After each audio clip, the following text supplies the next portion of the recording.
Hello, dear listeners, and welcome back to Book Summary 5, the 5-Minute Summary channel.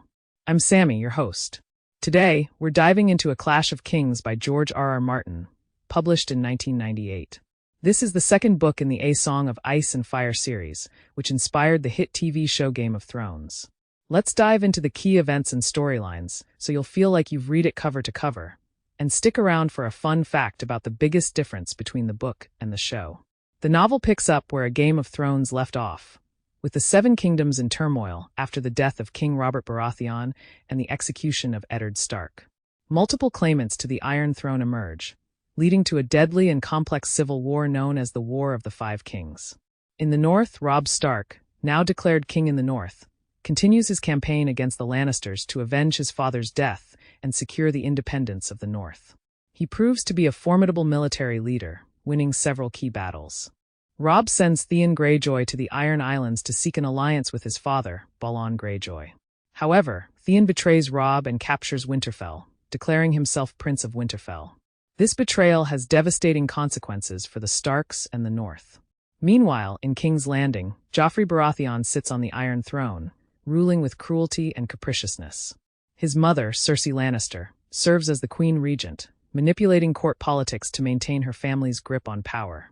Tyrion Lannister is appointed as Hand of the King by his father, Tywin, to keep Joffrey and Cersei in check.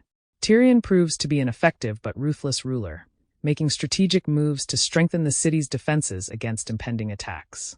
Stannis Baratheon, Robert's elder brother, declares himself the rightful king, having learned the truth about Joffrey's parentage from a letter sent by Ned Stark before his execution. Stannis gathers his forces at Dragonstone and aligns himself with the mysterious Red Priestess, Melisandre, who believes Stannis is the prophesied hero Azor Ahai. Using her dark magic, Melisandre gives birth to a shadow creature that assassinates Stannis' younger brother, Renly Baratheon, another claimant to the throne. Renly's death causes many of his bannermen to defect to Stannis, bolstering his army. In the Riverlands, Arya Stark is on the run after escaping from King's Landing. Disguised as a boy, she travels north with a group of Night's Watch recruits, but is captured by Lannister forces and dragged to the dread fortress of Harrenhal. When Roose Bolton later takes control of the castle on behalf of Robb Stark, Arya is made his cupbearer, an uneasy post that lets her eavesdrop on whispered war councils while she quietly plots her escape and dreams of reuniting with her family. Beyond the Wall, Jon Snow and the Night's Watch embark on a perilous expedition to investigate the disappearance of several rangers and the growing threat of the wildlings, who are uniting under the leadership of Mance Rayder, the king beyond the Wall. Jon faces numerous challenges and learns about the ancient and supernatural threats lurking in the far north, including the White Walkers. Across the Narrow Sea, Daenerys Targaryen continues her journey to reclaim the Iron Throne. After the death of Khal Drogo and the birth of her dragons, she leads her small group of followers through the Red Waste, a desolate desert. They find refuge in the city of Qarth, where Daenerys seeks support for her cause.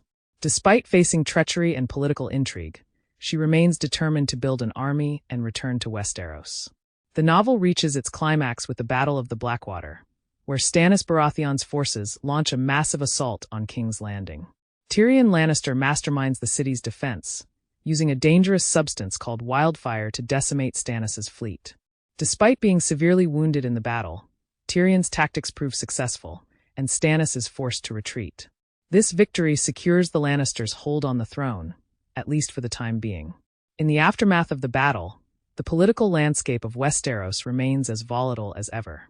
The War of the Five Kings continues, with each faction maneuvering for power and alliances shifting constantly. The fates of the key characters are left hanging, setting the stage for further intrigue and conflict in the series. One of the biggest differences between the book and the TV show is the portrayal of certain characters and the complexity of their storylines. For example, in the books, Tyrion Lannister's role in the defense of King's Landing is more detailed and showcases his brilliant strategic mind. Additionally, the character arcs of Davos Seaworth, Stannis Baratheon's loyal follower, are given more depth and nuance in the books compared to the show. In conclusion, A Clash of Kings is a complex and gripping continuation of the epic saga begun in A Game of Thrones. George R.R. Martin masterfully weaves together multiple storylines, rich character development, and intricate political machinations, making this a must-read for fans of fantasy and political drama. The novel deepens the intrigue and raises the stakes, promising even more intense conflicts and revelations in the books to come. Thank you for tuning in to Book Summary 5, the 5-minute summary channel. If you enjoyed this summary, please subscribe, like, and share it with your friends. Until next time, happy reading.